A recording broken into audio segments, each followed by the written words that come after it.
Estamos con Susana Bernardi, dramaturga, actriz, directora, maestra, con una gran trayectoria teatral en el NEA y en todo el país. Así que bueno, hola Susana, ¿qué tal? ¿Cómo te va? Hola Tony, gracias por la presentación. En primer lugar, me gustaría conocer tu opinión, si qué rol crees que ocupa la mujer en este tiempo y en esta provincia.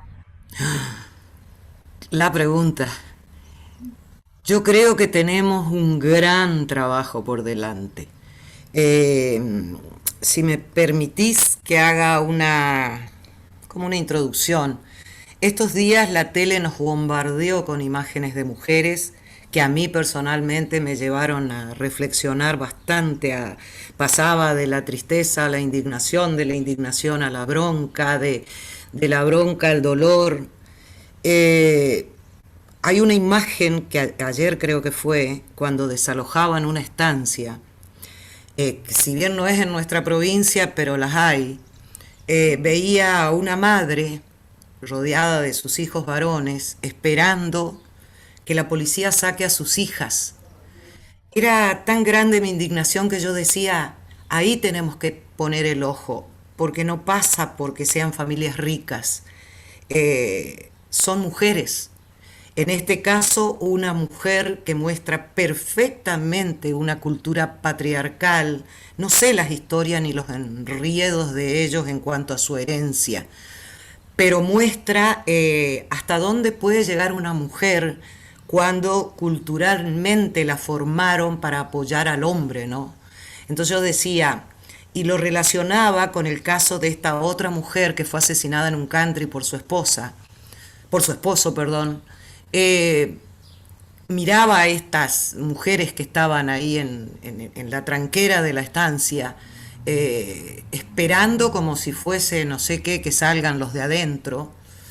Eh, y yo decía, ¿cuántas mujeres de esas están sometidas igual que esta otra mujer que terminó siendo asesinada supuestamente porque quería separarse? En este siglo, si a cuántas mujeres de las que están ahí, que una las veía tan lindas, tan dueñas del mundo, con sus sombreros, onda sociedad rural, están siendo sometidas a esa cultura patriarcal que no está solo en Corrientes, está en todo el país, por lo que vimos estos días en la televisión.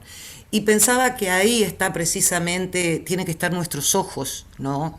Como gente de teatro, desde el lugar que nos toque, dramaturgos, actores, directores, eh, para pescar esas cosas, porque en realidad es salvando las distancias de lo que yo soy.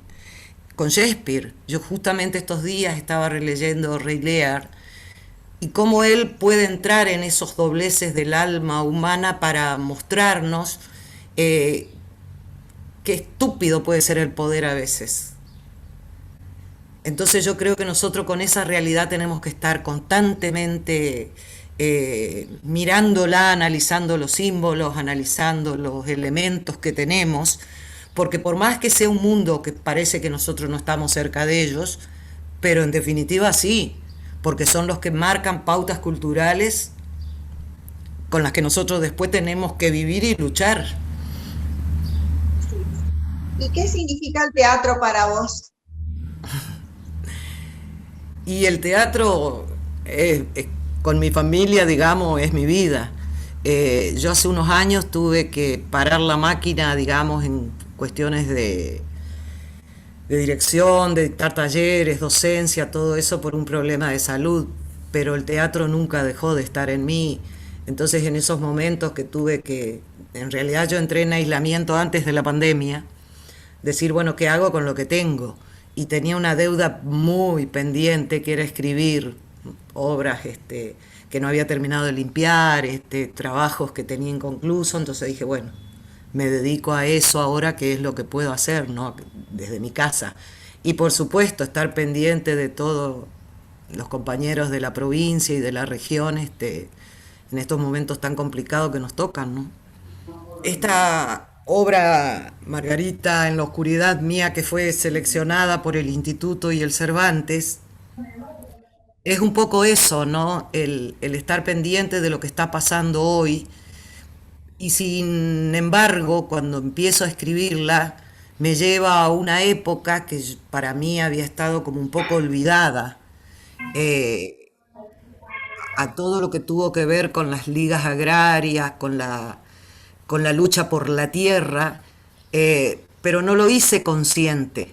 Cuando empecé a escribir, me di cuenta que cuando yo estaba en el secundario, allá por el 72, 73, inclusive cuando entré a la facultad en Corrientes, 74, 75, 76, esos años, yo veía acá en mi pueblo cómo los chacareros, los agricultores se juntaban en la plaza, en las esquinas, para hablar de la reforma agraria.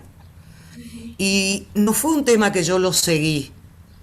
Siempre trabajé alrededor de todo lo que tiene que ver con los derechos humanos y vos lo sabés, mi teatro siempre circuló alrededor de eso.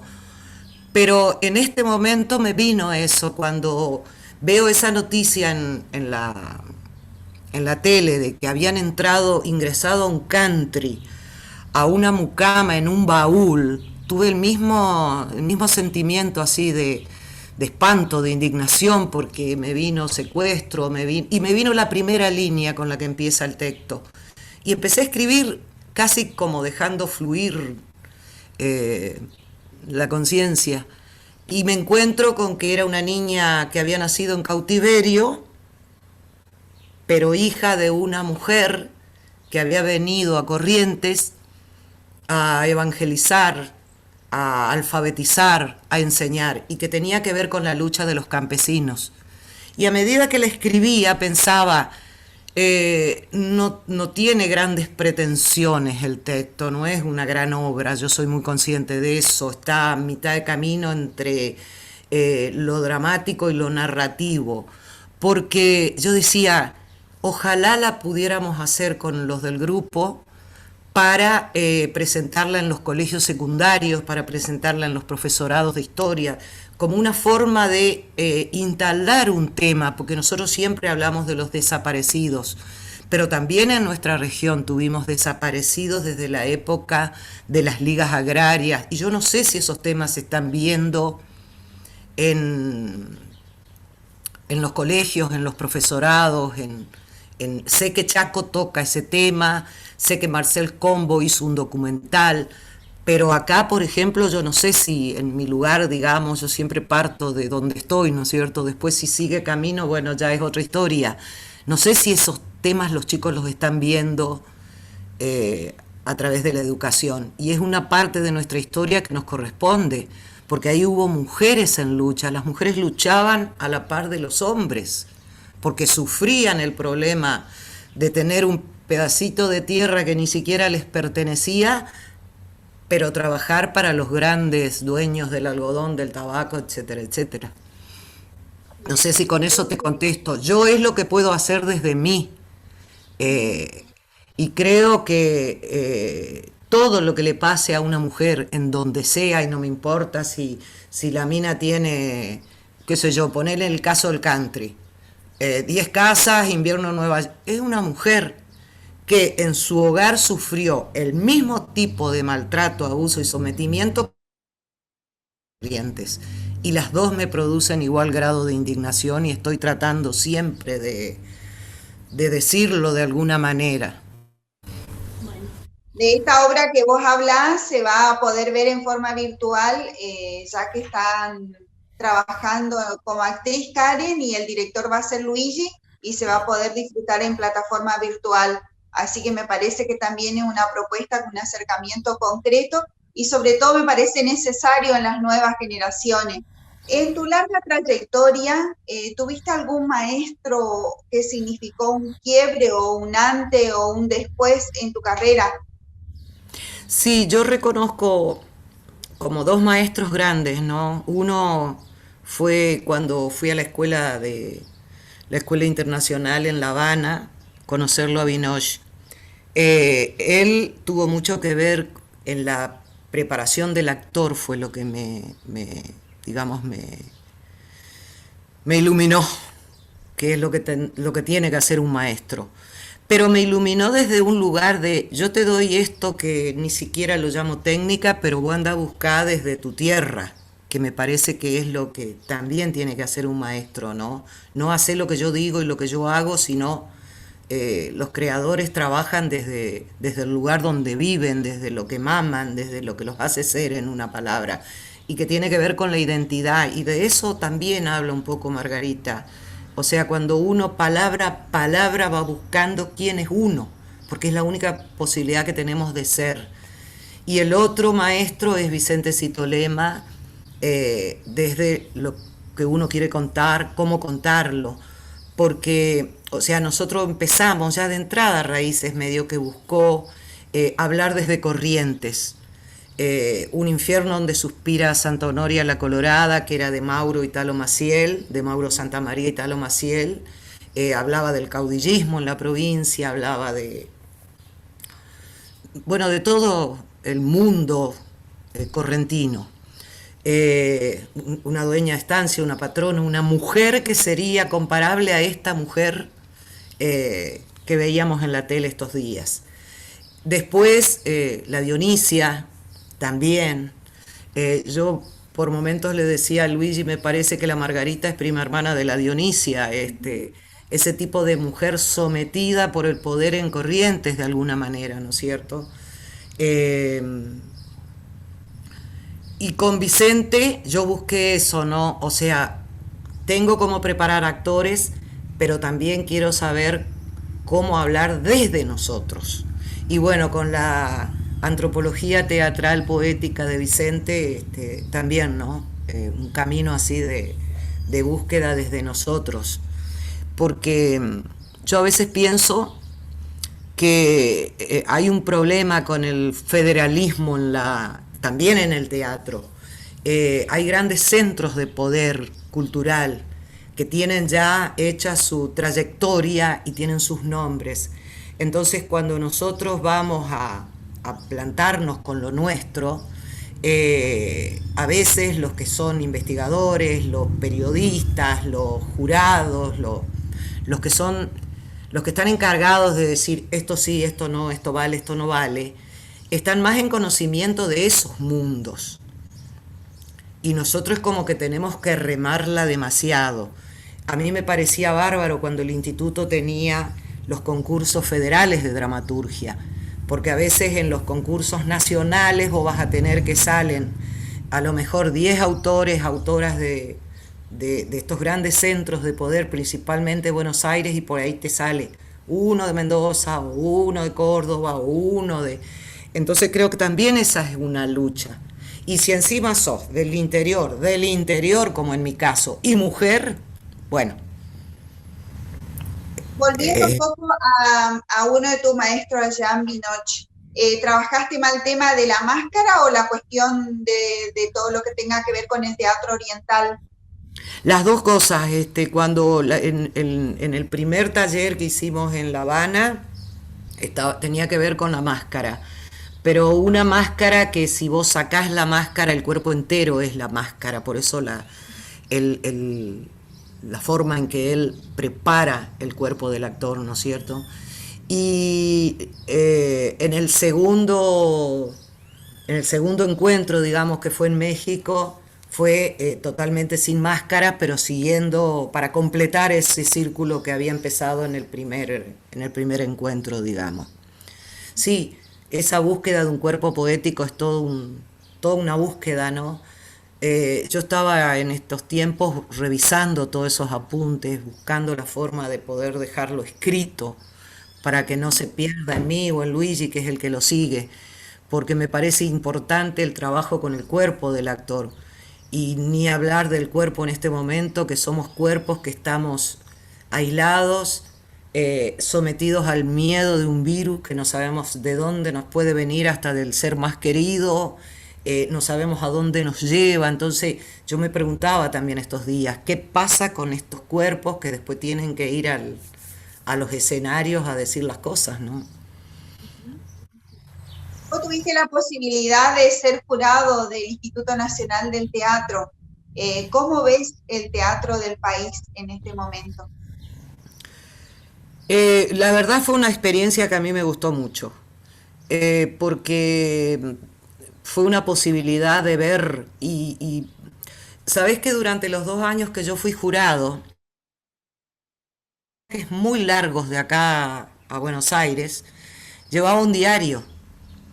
Entonces ahí fui dejando lo que a mí me interesaba, digamos, rescatar de esa experiencia, de ese viaje. Le puse diario de viaje a 171 porque era el asiento que yo reservaba para de colectivo porque acá no hay avión.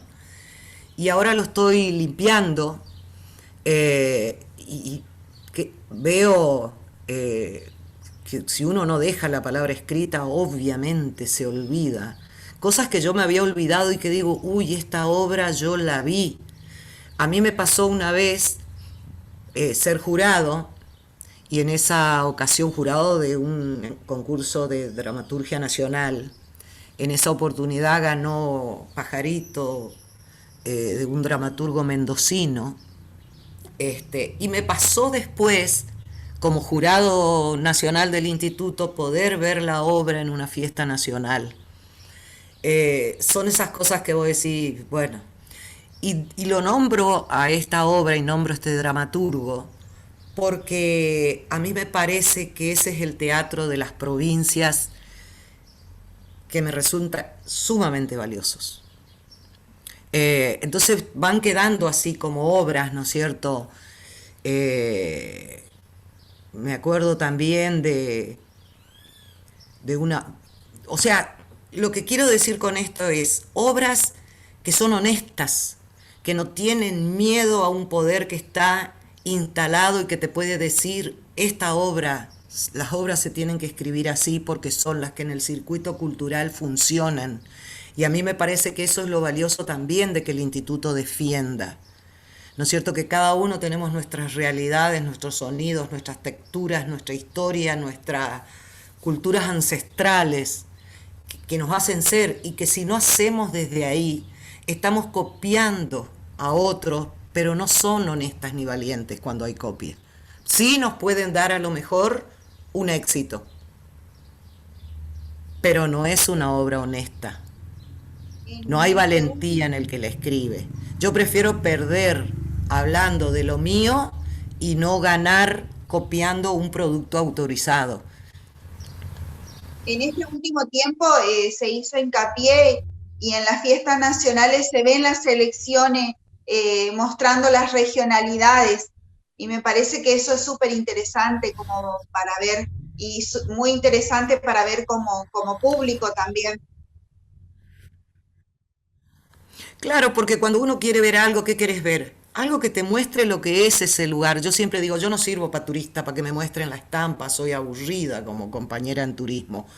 A mí me gusta ir a los lugares y compartir con la gente del lugar su comida, su abrigo, su casa, ver cómo se mueven con sus familias, porque ahí está el conocimiento de eso.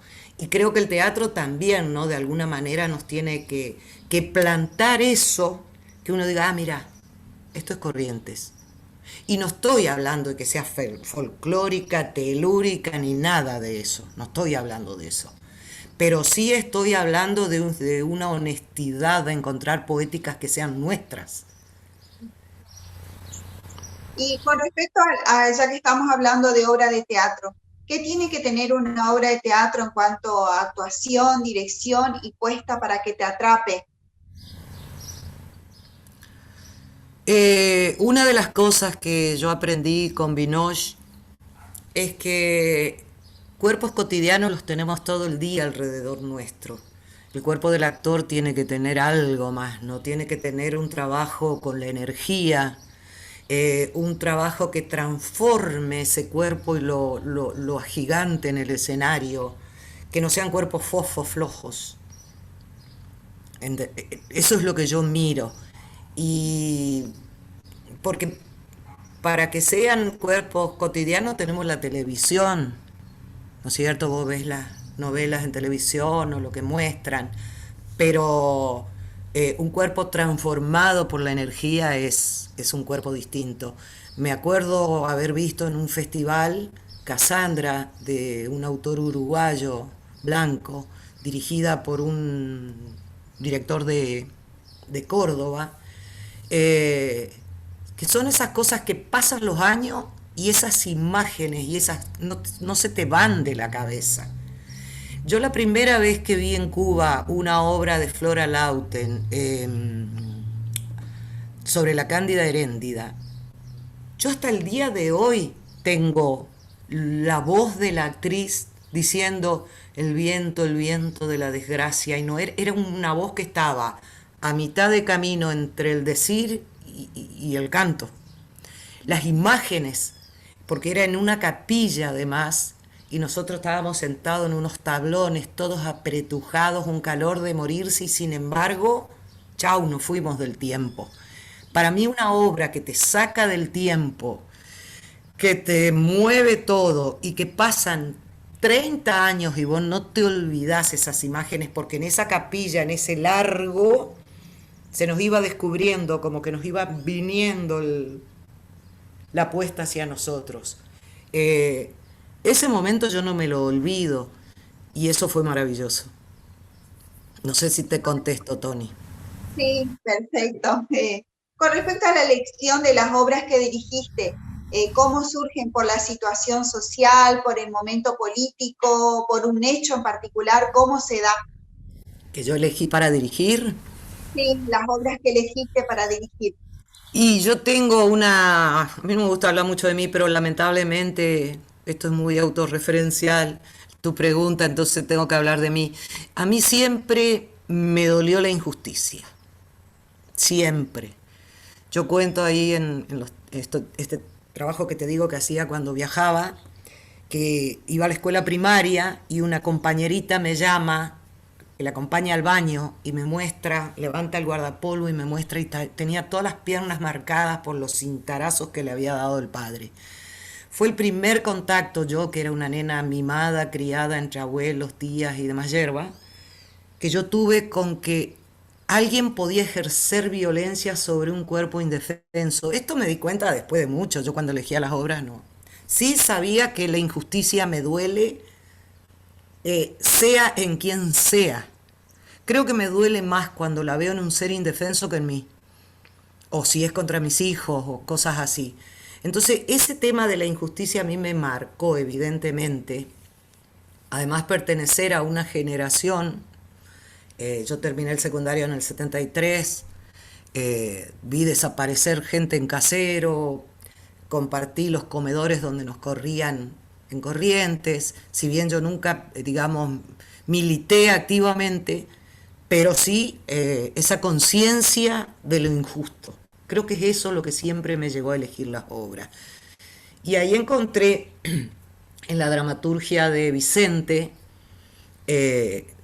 lo que muchos a lo mejor llamarán teatro político. Para mí siempre el teatro es político, porque hasta cuando no decís nada estás teniendo una postura. Pero eso concreto, ¿no es cierto?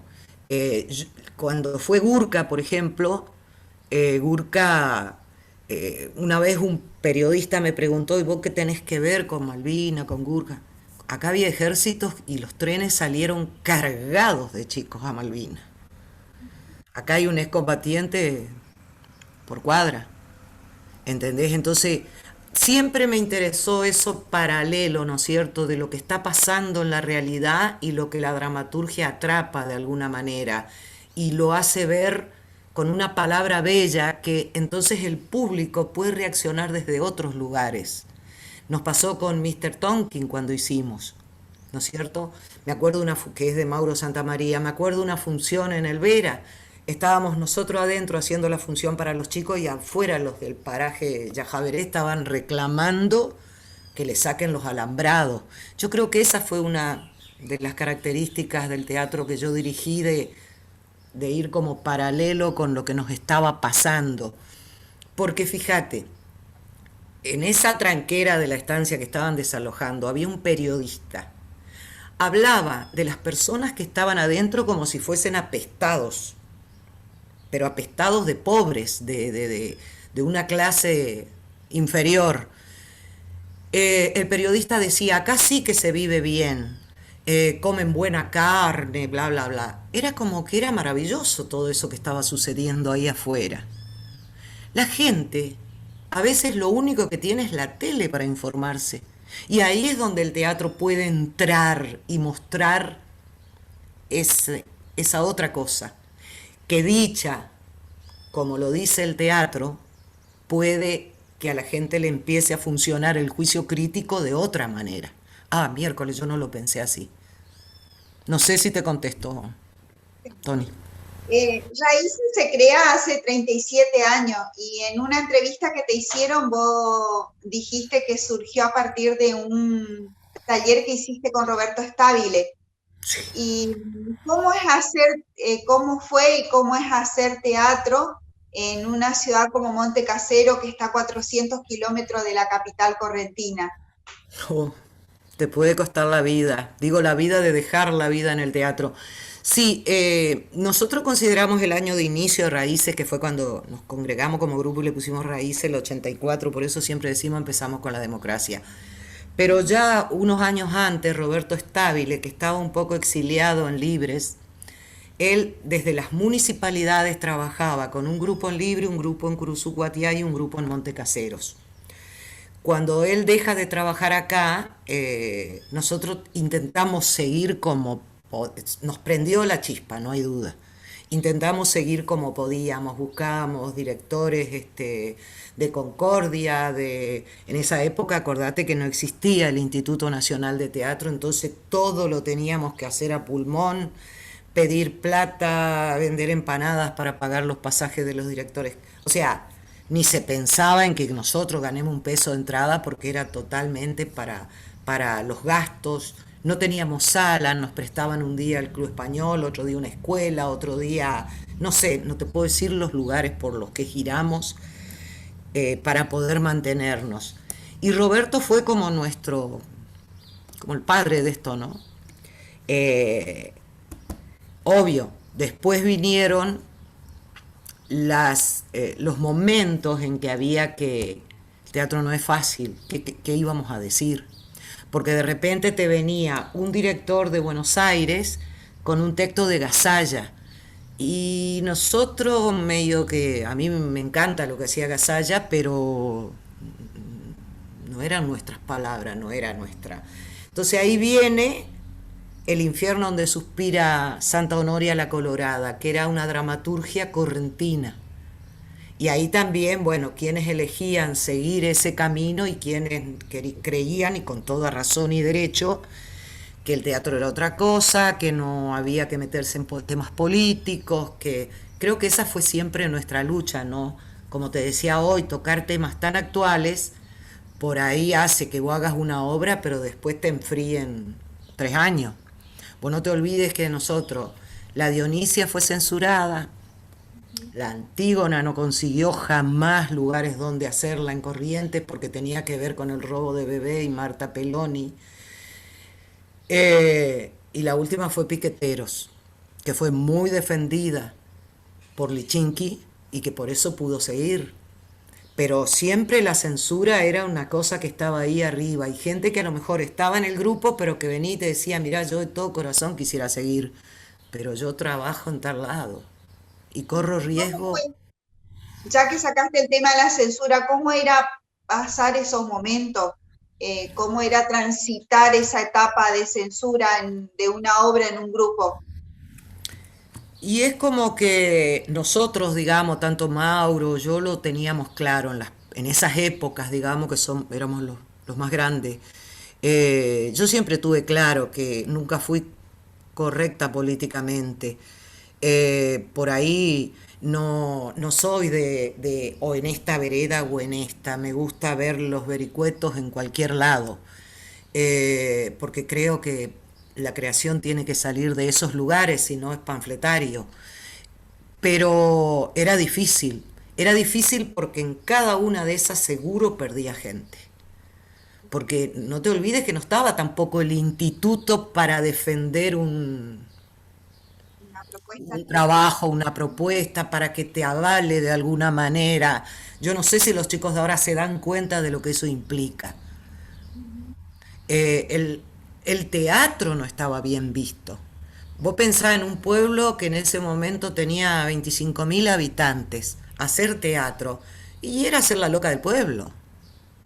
¿Por qué no se dedica a lo que es la docencia? Y yo lo entendí siempre. O sea, no me... Entendí que estaba buscando un lugar o estaba instalada en un lugar que no era correcto políticamente, que decía cosas que por ahí la gente no quería escuchar, que muy poca gente sabía realmente lo que es el teatro, lo que implica hacer teatro. Y bueno, fueron los riesgos que corrimos y que marcó de alguna manera también lo que fue Raíces, lo que es Raíces, porque lo siguen haciendo. Siempre está en Raíces, aunque cambió a otra generación, está esa cosa, ¿no?, de miradas sobre corrientes. Solo que el público evolucionó, ahora tenemos nuestros críticos en la provincia, tenemos nuestros investigadores, tenemos nuestros periodistas, y eso ayuda. Eso hace que haya una comunidad teatral que te contenga. Nosotros no la tuvimos en esas épocas. Fueron épocas muy especiales. Ustedes Sí. representaron muchas veces a la provincia con una obra en distintos nacionales. ¿Alguna experiencia en particular, algún momento que te acuerde o que te haya pasado y que quieras compartir? Sí, dos porque, mira, vos me estás agarrando con temas que yo los estoy teniendo frescos por una cuestión de estar corrigiendo, limpiando este diario que te digo. Eh,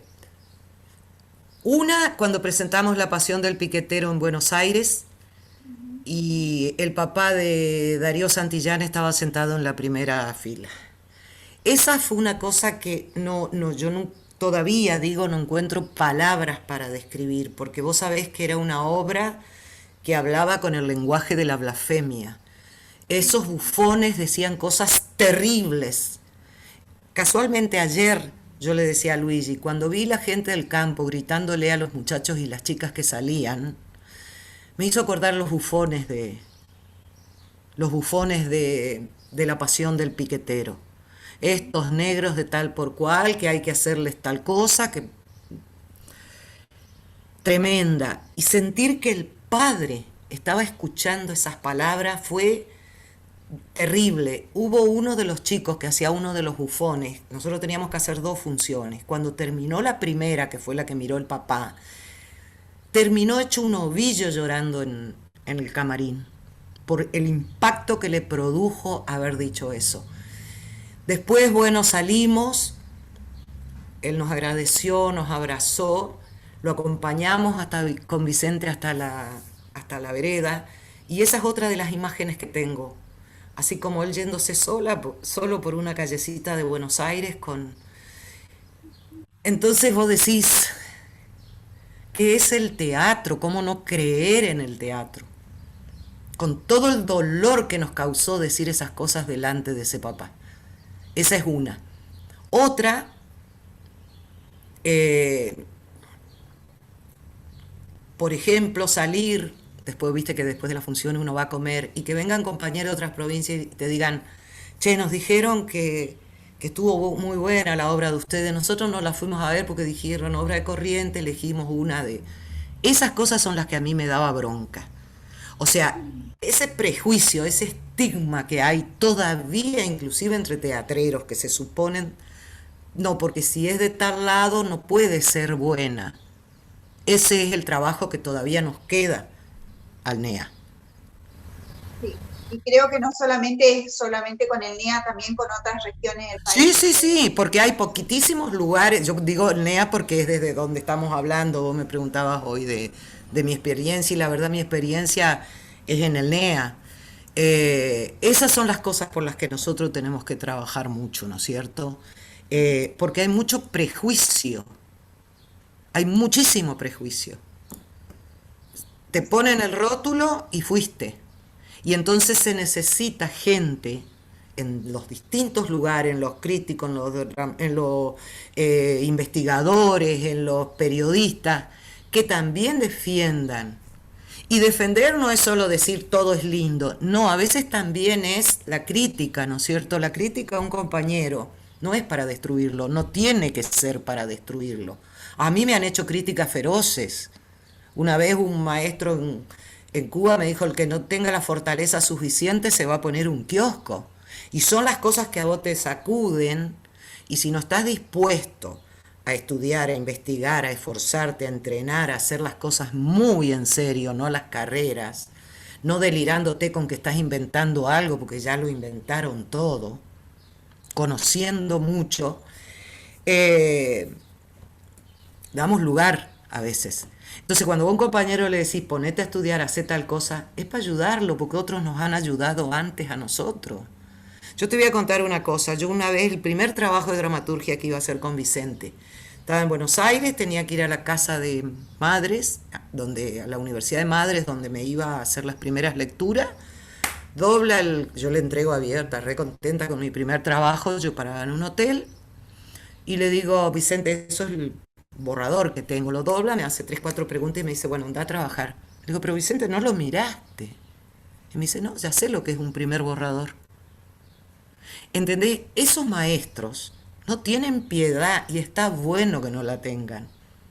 Porque tenía razón.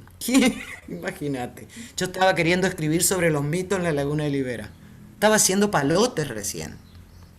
Entonces hay una cosa de, de ajustar tuercas que tenemos que hacer, de exigirnos a nosotros mismos, de no enojarnos cuando nos mandan a poner un kiosco o a seguir trabajando. Porque eso es lo que nos va a llevar a que nosotros sepamos qué queremos hacer realmente. Yo pensaba en la pandemia y en esto de sobrevivir el teatro y decía, ¿cuántos a lo mejor en este momento pueden estar dudando si realmente es el teatro lo que les interesa? Si vale la pena el esfuerzo del teatro para hoy estar desocupados, sin trabajo, con la sala cerrada. Y quizás algunos dejen. Y bueno, no está mal que dejen, porque no estaban dispuestos a lo que esto implica. Hoy hablábamos de Dante Sena, que de acá le quiero mandar un beso al cielo, seguro que está rodeado de actores. Las que habrá pasado, los prejuicios que habrá tenido que soportar.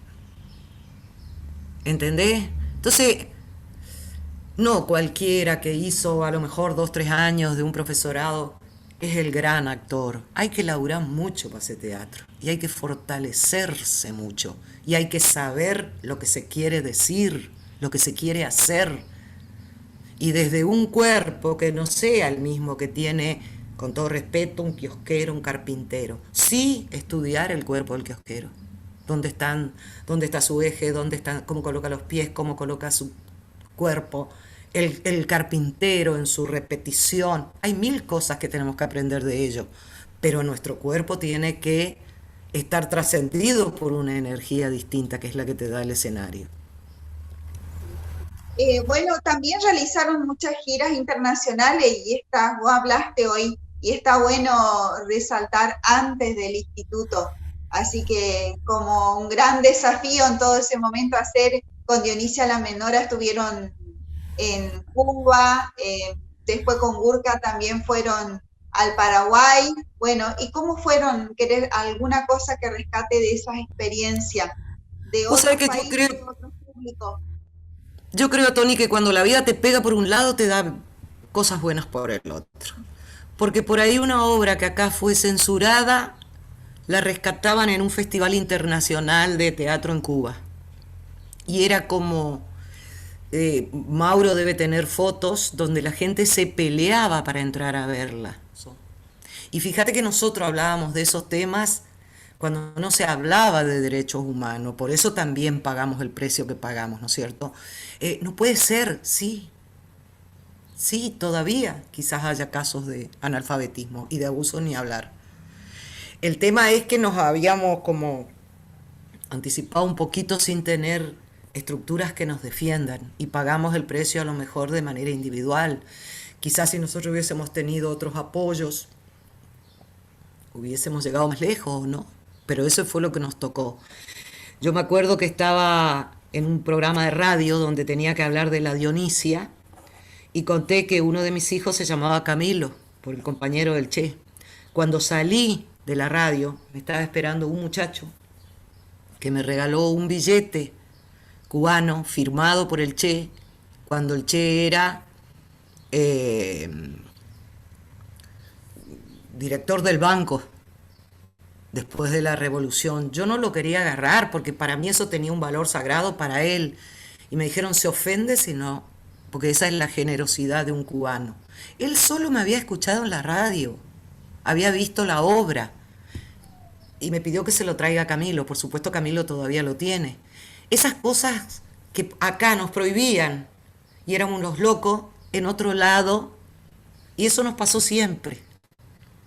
¿Entendés? Por ejemplo, cuando la Antígona también, problema, porque no te olvides que estaba en pleno juicio Marta Peloni con el gobernador, la llevan a una escuela de teatro en Buenos Aires, creo que fue en Tandil, y después los alumnos a pedirnos por favor para sentarnos a hablar, cómo habíamos sacado eso, con el trabajo de cuerpo, porque ya había hecho yo el primer viaje, ya habíamos hecho con Mauro el primer viaje a Cuba, y yo ya había trabajado un entrenamiento con Carlos Cueva, que era un maestro peruano que vivía en Alemania, inclusive entrenaba a veces actores de, se me escapó el nombre de la bailarina alemana.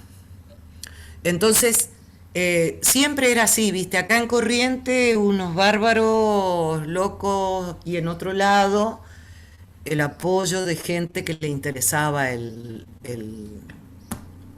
tema. Y en Perú lo más hermoso fue que nosotros fuimos a trabajar a un festival que se hacía en una villa, como sería acá la villa que está al lado de Retiro. Entonces convivimos con ellos. Y si bien ellos no habían tenido Malvinas, nos decían, podían reconocerse en la lucha del pobre, del loco, del desposeído, ¿no es cierto?, ante el poder.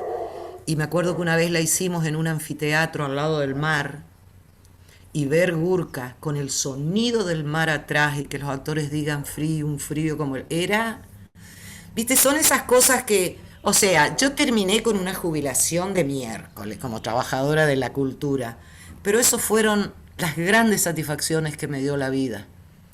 Y qué querés que te diga, a veces hablo en japonés y en coreano cuando cobro, pero digo, yo elegí. No, no tendría que Recién ser así, hablaste, pero fue así. sí, sí. Es Y acá todavía una estoy de las realidades que hay pidiendo que que se cambiar. acuerden de los jubilados. Ujú. Y todavía me parece que falta transitar un camino del reconocimiento del artista como profesional, el del teatro y de la danza, sobre todo en esta provincia. Creo que eso es una Totalmente, asignatura Tony. pendiente. Vos sabés que yo pensaba, ¿qué nos pasa que no tenemos un reconocimiento de trabajadores? Yo veo las luchas que ustedes están haciendo en Corrientes, presentándose ante las autoridades, acá los chicos de raíces también, en todos lados. Y digo, tendremos que hacer como en La peste del insomnio de García Márquez, de poner cartelitos, somos trabajadores, para que no se olviden de que es el trabajador de la cultura, y yo no estoy pidiendo por mí porque yo ya estoy inhabilitada para actuación y talleres y todas esas cosas, pero veo la gente que está laburando con eso y digo, por Dios, ¿qué hubiese hecho yo si en pleno trabajo, de lunes a lunes, 20 horas metida en el galpón, en los galpones del NEA, a mí me decían, anda, encerrate a tu casa? No sé. Entonces digo, los gobiernos, y hablo de provinciales, municipales, no tienen en cuenta que el trabajador del teatro es un trabajador esencial. Porque ¿qué está consumiendo la gente hoy? Consume arte. Si no estarían mucho más locos, estaríamos mucho más locos encerrados. Buscamos música, buscamos danza, buscamos películas, buscamos teatro, porque es lo único que nos va a llenar la parte humana que todavía nos queda. Entonces me parece que va a haber que colgarle los cartelitos, porque a lo mejor los muchachos sufren la peste del insomnio, y están en la etapa en que se olvidaron que es un trabajador del teatro, y recordarles que somos trabajadores esenciales como cualquiera, y que hace meses que las fuentes de trabajo están cerradas, hace meses que hay personas que viven de talleres, del- de lo que se gana de entradas, de que no les está entrando un peso. Entonces es terrible el daño que está sufriendo el teatro, porque es también un daño a un proceso que venimos haciendo, de preparar espectadores, de... Vos pensás cuántos chiquitos este año no tuvieron teatro y que iba a ser a lo mejor la primera vez que iban a ver una obra de teatro en alguna de nuestras salas. ¿Cuántas personas que a lo mejor llegaron a los 60 años sin haber visto nunca teatro y que lo descubren a lo mejor en una fiesta de teatro o en un festival? Todo eso se perdió, lo perdió la gente este año.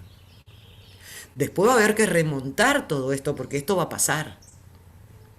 Pero yo, ojalá los que tienen en sus manos el poder provincial, municipal, nacional, piensen que no se fabrica un trabajador de teatro en 4 días, que no se pierda todo el aprendizaje que se viene haciendo, que no se pierda el conocimiento de los que están trabajando mucho en teatro y que se nos vienen abajo. Eso me duele profundamente. Y te lo digo no por mí, porque yo ya estoy a un costado de eso, pero sí me duele por los que están activos. Tú hablaste, bueno, en algún momento te referiste a Antígona. Yo leí una muy linda crítica en el diario La Nación de la presentación de las provincias que hicieron en Buenos Aires, y también tuve la oportunidad de ver el libro que hicieron con Mauro, que hicieron todo el proceso. La verdad que es muy interesante y me quedé atrapada porque cuenta todo desde de la dramaturgia, desde la construcción del personaje, y bueno, y me quiero sentar con respecto a eso. Vos como actriz, ahí hablas de tus miedos, del proceso, del quiebre, de las imágenes, de la entrevista con la hermana Marta Peloni, y en realidad me encantaría que puedas compartir porque creo que es súper rico y además es muy, muy lindo como producción artística y ese proceso que viviste como actriz. Mira, en esa época con Mauro trabajábamos yo había alquilado una casa para poner un taller de teatro para niños.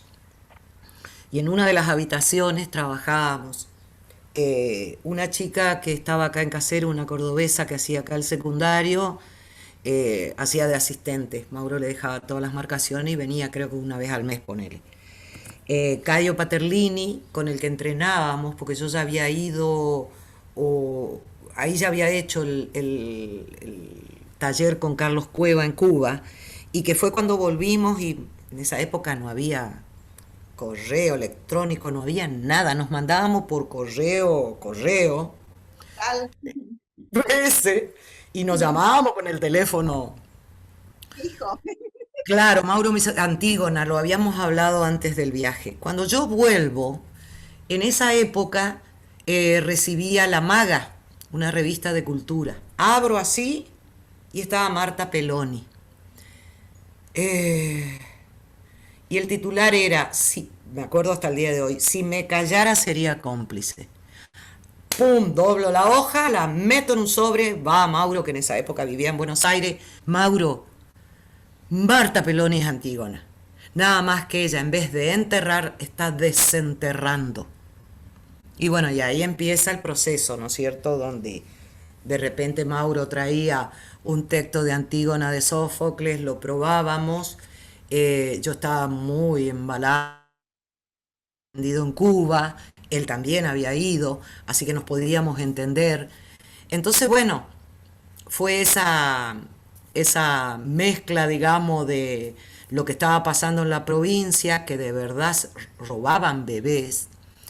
Y conocerla a Marta fue, acá había un cura obrero, que fue el que nos consiguió la entrevista y nos llevó, Miguel Caterineu. Nos llevó a Goya, eh, no me acuerdo si era 30 de diciembre, una cosa así, era terminando el año, pasar el día con ella y que ella nos cuente su vida.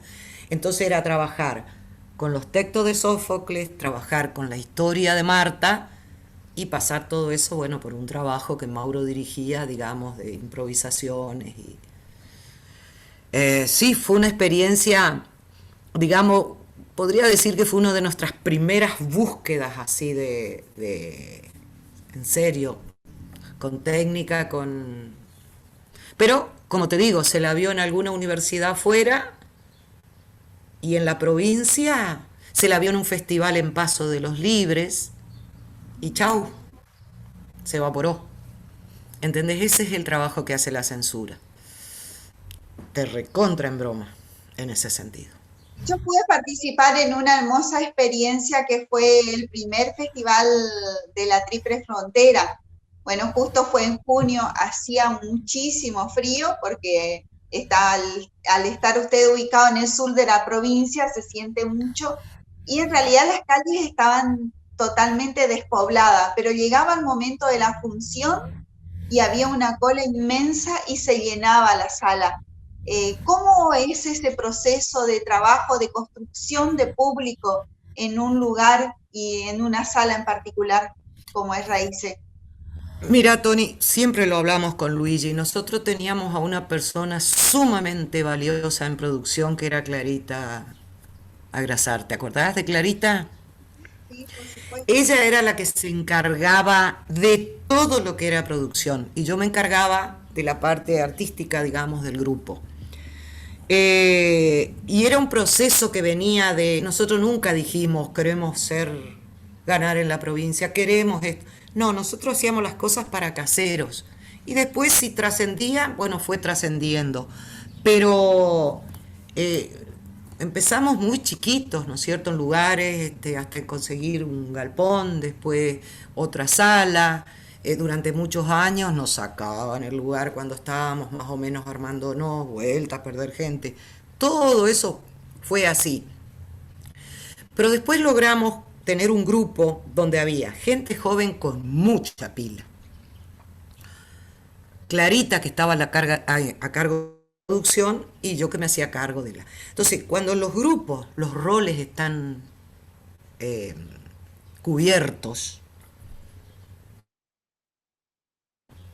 el problema es que no siempre se puede cubrir todos esos roles. Lo que está faltando para mí en la provincia es gente que se haga cargo de la producción, porque lamentablemente Clarita ese conocimiento no lo pasó a otra persona. Entonces los que empiezan solos y por ahí no saben hacer papeles, hay que aprender a llenar formularios, hay que hacer un montón de cosas. Eh, Creo que el secreto está en eso, ¿no? Y vuelvo a la palabra, equilibrio.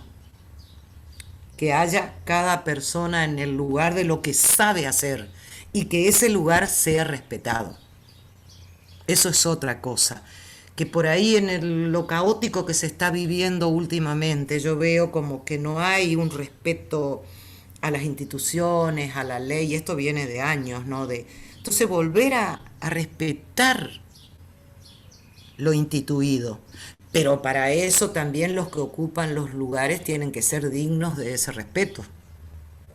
¿No es cierto? Que te avale el trabajo, que te avale el lograr cosas, que te avale la lucha que hiciste por eso.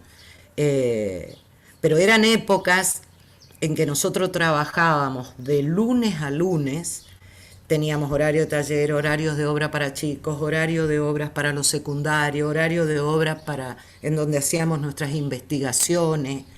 El tema es, y esto es lo terrible, que económicamente esa gente no se puede mantener en el teatro. Muchos chicos que yo he tenido, excelentes actores, que podían haber llegado, a lo mejor terminan ejército o yéndose a trabajar a una panadería o porque tienen que vivir y ya la familia les va comiendo el tiempo. Y el que elige el teatro sabe que hoy está trabajando en tal lugar, pero mañana tiene un festival y se tiene que ir 5 días y cuando vuelve está sin trabajo y hay que empezar de nuevo. ¿Cuántos aguantan eso? Ese es el problema. Es lo mismo. Esta pandemia lo que pone es en blanco sobre negro de que el trabajador de la cultura no tiene el reconocimiento, el trabajador del teatro concreto, no tiene el reconocimiento. El instituto ayuda muchísimo con eso. Yo eso no lo niego. Pero también hay otros lugares, yo veía ayer en una noticia en Perú, perdón, en Alemania, grupos municipales de teatro. Esa gente tiene un sueldo. ¿Te acordás cuando se quiso hacer la comedia? Serían actores seleccionados que tendrían sueldos como corresponde. ¿Entendés? Que se abran más talleres en las escuelas, que el teatro entre a la escuela como asignatura, con la misma, el mismo valor que tiene una clase de biología o de dibujo, y no el tallercito donde se arma la fiesta patria. ¿Entendés que tenemos que seguir luchando por todos lados? Y la pandemia te muestra eso. Pero con respecto al proceso que vos me preguntabas, a lo mejor vos invertías tiempo, dinero de becas, de asistencias técnicas, que todas pagaba el instituto, preparabas actores y después a lo mejor no lo podías mantener. Obvio que otros sí seguían. Como un, fue como un colador atroz, pero colador al fin. Eh, pero se pierde mucha gente en el camino. Cuando mirás a la distancia y ves todo el camino recorrido, ¿qué sentís? Eh, Siento paz porque hice lo que tuve que hacer en cada momento, porque no me di nada en valor económico. A mí a veces me decían, vos dejás horas de clase, vas a tener una jubilación de miércoles. Nunca me di eso. O sea, nunca me retiré de una obra por miedo, por cobardía, porque iba a decir algo que no le iba a gustar a no sé quién, a veces ni a mi mamá le gustaba. Y sí, entonces me da paz, hice lo que tenía que hacer, estuve junto a la gente del grupo donde tuve que estar, a veces fui inflexible cuando tenía que poner un límite, y no me arrepiento de nada porque para mí por encima de mi nombre siempre estuvo el de raíces. ¿Y cómo era Susana sin la luz del escenario? Y yo creo que yo me fui yendo de a poco, creo que el inconsciente algo te dice. Empecé a dedicarme más a la docencia, más a los viajes, más a... O sea, yo siempre tuve claro que yo no quería quedar como una vieja entronizada en un lugar, repitiendo viejas glorias. Eso lo tuve claro. Que yo lo que tenía que hacer era pasarle la posta a los gurises. Eso lo tenía claro. Entonces, de alguna manera me fui con pasito de delicado yéndome para poder dejarlo. Porque en un momento hubiese sido impensable que lo pudiese dejar. Que pudiese dejar el galpón, que pudiese dejar el... Ulises, vamos a hacer tal cosa. Entonces el hecho de haber ido a viajar, de viajar a otros lados, hacía que yo a ellos, bueno, quedan solos, arréglense, equivóquense, tienen derecho a hacer lo que yo hice la mía. Entonces cuando uno hace la de una y sabe que se equivoca y sabe que... Y el otro tiene permitido todas esas licencias y tiene derecho a hacer su propia experiencia. Por ahí a veces Luigi tuvo que pagar el precio de haber sido mi hijo, de que alguna actriz o actor le diga, ah, pero tu mamá. No, yo no estoy. ¿Entendés? Y eso trae sus consecuencias también. Pero es la que le tocó a él. A mí me tocó luchar contra otras cosas, le tocó luchar el ser el hijo de, que trae sus beneficios y trae su... O sea, él mamó desde que nació, me escuchó, y, pero por el otro lado está esa cosa, viste, de, de, de ese lugar que tenía tu mamá. Algunos sí, con todo amor, y otros. Pero eso te lo tendría que contar él. Por último, Cuando ya no estés en este plano terrenal, ¿cómo te gustaría que te recuerden? No sé, Tony.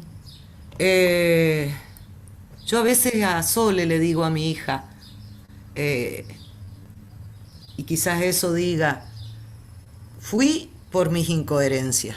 O sea, si me quieren recordar como un incoherente, yo no tengo miedo a pensar una cosa hoy y mañana pensar otra. Siempre que no me contradiga en mi ética, en mis valores, ¿no es cierto? Hice lo que se me cantó, siempre. O sea, no tuve miedo, mejor dicho, sí, tuve miedo, pero lo enfrentaba, no era un miedo que me paralizaba. Y más que eso, que luché a brazo partido por el teatro y que, bueno, dejé el esqueleto ahí. Esa sí me la deben. Porque cuando uno pone tanto el cuerpo y cuando las luchas son tan grandes, que vos haces algo, como te decía hoy, y después te enfrían 3 años y tenés que volver de nuevo, que esto es lo que nos está pasando a nivel mundial ahora. Ah, todo ese proceso en el que venía la gente de teatro, ¡pum! Las salas vacías. Yo pienso en el mundo, las salas vacías, y digo, ay no, impensable. Es terrible porque después es remontar el proceso. El otro día vi que Laura Virgil hizo una dramaturgia para hacerla por teléfono. Me encantó porque digo, eso es estar, eso es la gente de teatro, ¿no es cierto? El que va a encontrarle la quinta pata al gato, no, no va a dejar que esto, aparte que quiero mucho a Laura y la respeto, pero yo creo que van a sobrevivir los teatros que tengan gente que sea capaz de poner el cuerpo y luchar en esta. Que lucha con sus propios miedos. Y que la pandemia más embromada es el egoísmo y la desigualdad que hay, la terrible desigualdad que hay, que es la que nos trae todas las consecuencias. Agrotóxicos, chacareros vencidos, en lucha, pero en lucha, aguas contaminadas, Perú, el Amazonas en Perú, contaminado con petróleo, vos decís, pero qué locura. Esa gente no va a dejar los nietos en este planeta, ¿a dónde los van a llevar? Estamos destruyendo la casa de todos. Y esa es la lucha que nos queda a los del teatro. A los del teatro, a las mujeres, principalmente. Porque tenemos esa cosa, ¿no? De nutrir, de maternar, de no importa si son nuestros hijos, los de los otros, pero de cuidar la vida en una palabra. Y contestando a tu pregunta, ahí me vino la frase como me gustaría. Yo traté siempre de cuidar la vida. Bueno, ¿algo más que quieras agregar? No, a los compañeros de principalmente los correntinos y los de toda la región y el país que no aflojen. Vinoch me dijo, el teatro no es para débiles. Y no, hay que ser muy fuerte. No nos puede ganar este virus. Hay que seguir buscando alternativas, aunque digamos, sí, yo sé que el teatro es un espacio en comunión, es cuerpo a cuerpo, es poner el cuerpo, todo eso. Pero es cuestión de pasar este tiempo. Ya vendrá otro tiempo y como siempre después de todo esto descubriremos cosas nuevas, van a descubrir cosas nuevas seguramente. Y ahí nos esperan para contar los horrores también que estamos viendo. Porque cuando Shakespeare escribía Rey Lear, estaba escribiendo sobre un poderoso. Y esos poderosos son los que de alguna manera nos contaminan. Nos contaminan el tiempo, nos contaminan el clima, nos contaminan las aguas, nos contaminan la vida. Y bueno, a la lucha nomás. Así es. Bueno, muchas gracias, Susana. Gracias No, por el tiempo, por la oportunidad de poder conversar y sobre todo conocer un poco más tu trayectoria, tu trabajo y sobre todo tu gran pasión por el teatro, que no, creo Tony, que yo te agradezco a vos, le agradezco. traspasa todo. Yo te agradezco a vos, le agradezco a Pablo, le agradezco al instituto que nos dé esta posibilidad. Nosotros acá, fíjate, yo sobre la costa del río Uruguay y vos sobre la costa del Paraná, los dos ríos que abrazan nuestra región, ¿no? Les agradezco mucho y de verdad un gusto muy grande haber charlado con vos. Muchas Beso a gracias. todos los compañeros.